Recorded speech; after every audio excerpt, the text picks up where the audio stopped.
everyone, today's construction day 98. All right, Felix is back, so we're very happy about that. So the roof is picking up where it left off a couple days ago because of the power outage slash brownout slash blackout. So we're very happy about that. So I'll get you some of those updates from Felix and some others. So let's get started. So one of the things that you hear often on many YouTube channels is that someone comes to the Philippines, a foreigner, and builds a home and then has issues. And one of the things that I like about my contractor is about every 3 or 4 weeks, and we just had one of our walkthroughs this morning, and I actually put it off a few days just because I wasn't feeling well.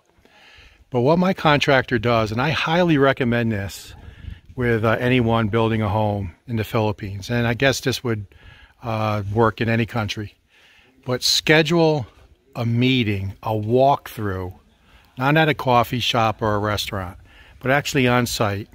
Wilma normally brings a pad of paper and pen, and so does the contractor.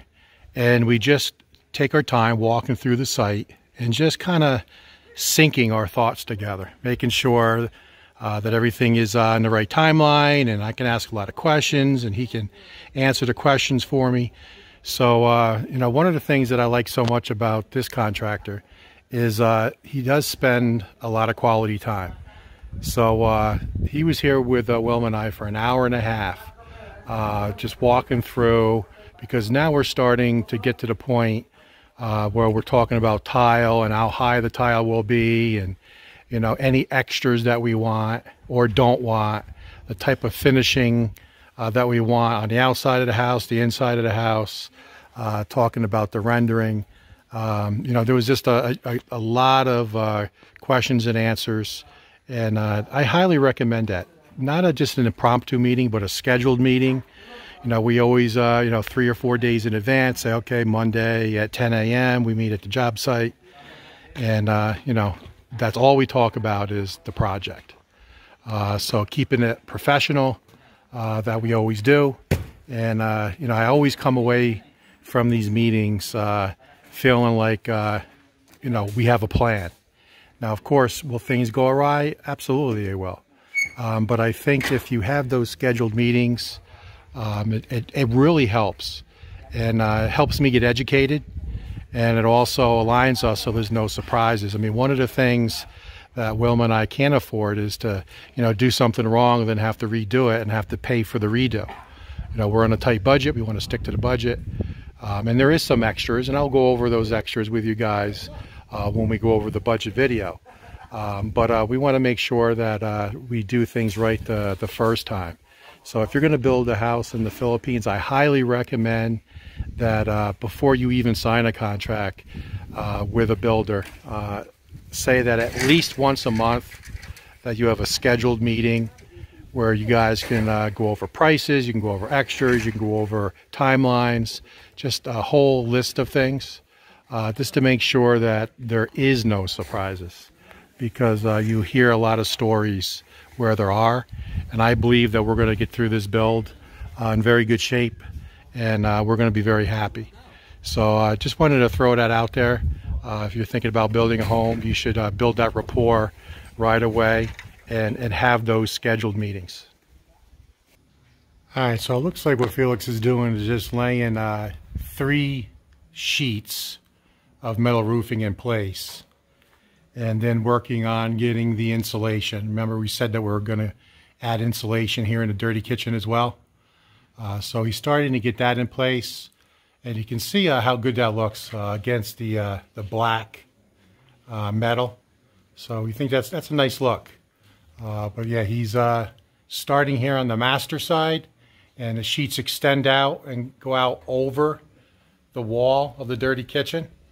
So it looks like he's taking a little different approach. He's putting up 3 sheets at a time, and then starting to get them in place. So we had a viewer's question about the supplemental aircon, and the question was, how are we going to vent this aircon? So there's going to be a hole dug right here. It's about 4 inches by 6 inches. I'll go through this concrete, and the venting for the air con will go right through that hole. And I will show you a picture of what that vent looks like.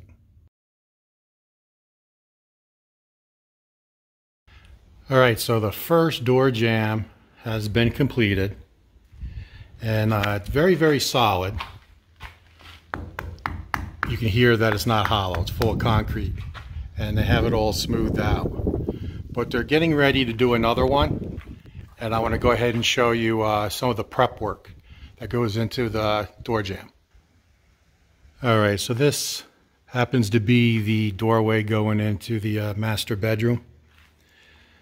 So the prep work before they put the door jamb in place, as you can see here, there's rebar that's coming out of the wall, and they bend it vertically. There's some there, another piece there, right here, down at the bottom, right here. And what they do is they actually put vertical rebar, 12 mm, and tie it with tie wire all the way up. And they'll continue this up and over across and all the way around the door jamb. And what that'll do is it will create structure that the door jamb will surround. And then when they fill it with cement, it all becomes one unit. So that's how they secure the door jamb to the wall. All right, so here in the carport, now that they got the wall height and that concrete topping to go up and meet the steel to seal that off, they're now starting to form up the remainder of the columns. So you can see the form there. As I walk in to the dirty kitchen, they have another one here as well as down there. It looks like they completed this one. Must have done it yesterday. So that's been completed. And then this very last one, they completed finishing up the column. So now they have the wall to the correct height. The topping goes up and meets the steel. And now it's ready to be rendered and then eventually insulated, and then the roof will go on. So typically dirty kitchens, from what I'm told, is about 240 centimeters. That's how long the granite tops are. But we got extra space here. So we're going to make this dirty kitchen a little bigger. So we're actually going to buy a 240 and a 180 piece of granite. And that'll be 420 centimeters, 4.2 meters. So the granite tops will go right from this beam, basically right where that nail hole is. And this will be the height after the 4-inch floor goes in. I think the finished height is 34 inches. And it'll go all the way across and give Wilma 4.2 meters of space for cooking prep. And then right here at this spot is where her sink will be. And then over here where this outlet is where her refrigerator will go. So a refrigerator will go here, sink here, and then look at all that counter space. And you can see she's got plenty of outlets as well. So this is going to be a very large dirty kitchen. All right, so now that the bodega has been basically dismantled, looks like they have the trench complete to finish the fence. So just look at the rocks that they're dealing with. Look at those large rocks in there. So it's very, very rocky. I think you guys know, if you watch the I think 7 videos on excavation, you'll see how rocky this property was. And it's not the rocks that you do see, it's the rocks that you don't see. But look, they got that dug out, and then the trench all the way up. try to get a little bit closer. You can see they're starting to put the gravel and the rebar for the footings. And it looks like they have one column in place right there.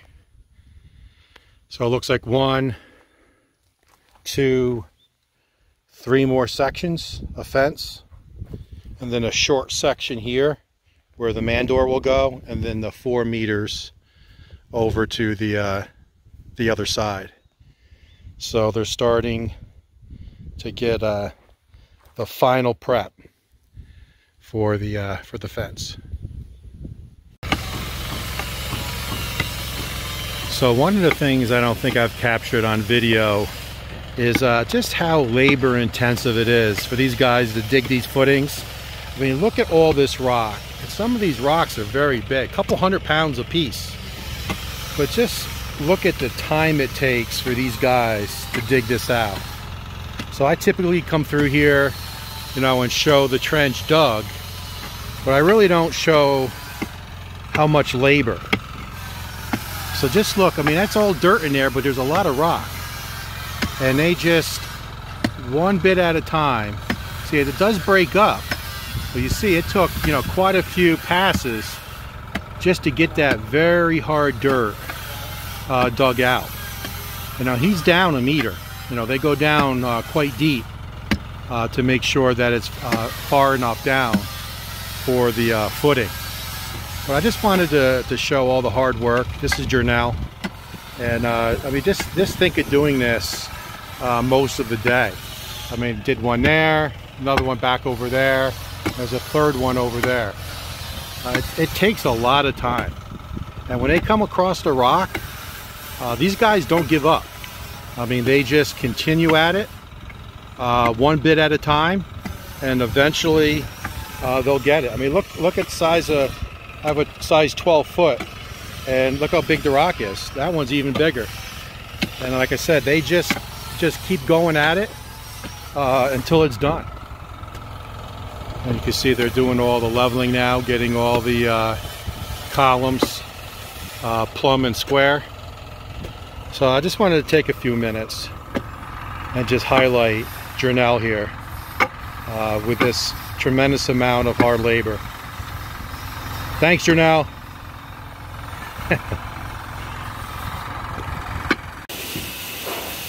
So here in the main living space, and one of the questions that I've had for some time, and I just asked the question today, is you guys know, and you can see the thickness of the wall here. So this is the front wall of the house that's rendered. And then you can see the beam, the concrete column on that side. But all the way across this is all going to be glass. So when you look up and you see this truss coming across, you can see that the truss is very narrow as compared to the thickness of the wall. So my question for a while now was, how are they going to put the glass panels up against that truss? How are they going to seal that? Because that looks very narrow. So in today's meeting with the contractor, I asked that question for the first time. And his answer was, did you see the wire mesh that was here on site? And I said, no. So he showed me this wire mesh. And this is made out of some kind of metal. And it looks like it's painted black. Okay? And the way he explained this, he's going to take rolls of this metal and wrap that truss. That truss looks like it's about 12 inches high all the way across, from column all the way over to this column. He's going to wrap that. And then he's going to basically create a square, or actually it looks like it would be a rectangular beam around the truss. So he's going to get wet concrete through this metal and create a rectangular beam to span this area. Now it's not going to be structural because the truss is the structure, right? The steel truss. But he wants to build basically a concrete box that's as thick as this, okay? So let me zoom out. A concrete box that's as thick as this. This has got to be about 8 inches thick. And that's going to go up and extend the same width as this all the way across with concrete that'll be basically embedded in this steel mesh. And what that'll do is create the ceiling, if you will, for the glass panels that'll go from floor and up and meet that concrete box. So that's going to be a very interesting couple of videos to watch that. But that's how they will attach these glass panels that'll go all the way across with the 2 sliders. And that's how it'll get affixed to the beams up there. Alright, so I was getting ready to shoot this quick video of watching Robert smooth out this rendered wall in the carport. And then I seen him grab some water, so I went ahead and started the video a little sooner. But see him throw all that water up against the rough rendering that he's done. So he went ahead and threw the concrete all on that hollow block. And you can see the hollow block there below. And this is the first pass. So now they let that dry and they smooth it out, and then he'll go back and add another layer. And then that'll be the finished smooth out before they do the skim coat. So they just built this wall over the last 2 days and are already rendering it.